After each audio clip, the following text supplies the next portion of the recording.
সাবেক ভূমিমন্ত্রী সাইফুজ্জামান চৌধুরীর নামে যুক্তরাজ্যে থাকা ৫১৮টি ফ্ল্যাট ও অ্যাপার্টমেন্ট ক্রোকের নির্দেশ দিয়েছেন আদালত। ঢাকার মেট্রোপলিটন সিনিয়র স্পেশাল জজ মোহাম্মদ সাব্বির ফয়েজ দুর্নীতি দমন কমিশনের আবেদনের পরিপ্রেক্ষিতে এই আদেশ দেন।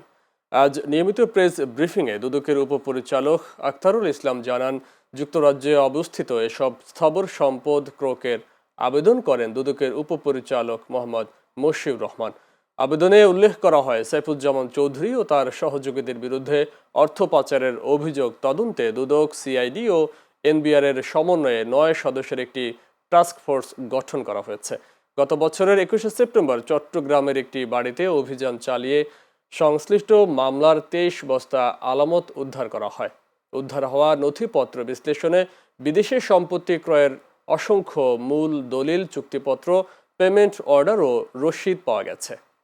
দুর্নীতি দমন কমিশনের আবেদনের প্রেক্ষিতে বিজ্ঞ আদালত আজকে সাবেক ভূমিমন্ত্রী জনাব সাইফুজ্জামান চৌধুরী এবং তার স্বার্থ সংশ্লিষ্ট ব্যক্তি ও প্রতিষ্ঠানের নামে যুক্তরাজ্যে ইউকেতে অবস্থিত স্থাবর সম্পদসমূহ ক্রয় করার আদেশ দিয়েছেন। এখানে উল্লেখ্য যে তার যে প্রপার্টির কথা বলা হয়েছে সেটা আসলে ইংল্যান্ডে তার যে ৫০০ শতাধিক বা ৫১৮টি বাড়ির কথা বলা হয়েছে, অভিযোগে উল্লেখ আছে সেই বাড়িগুলো ক্রোকের আদেশ দিয়েছেন।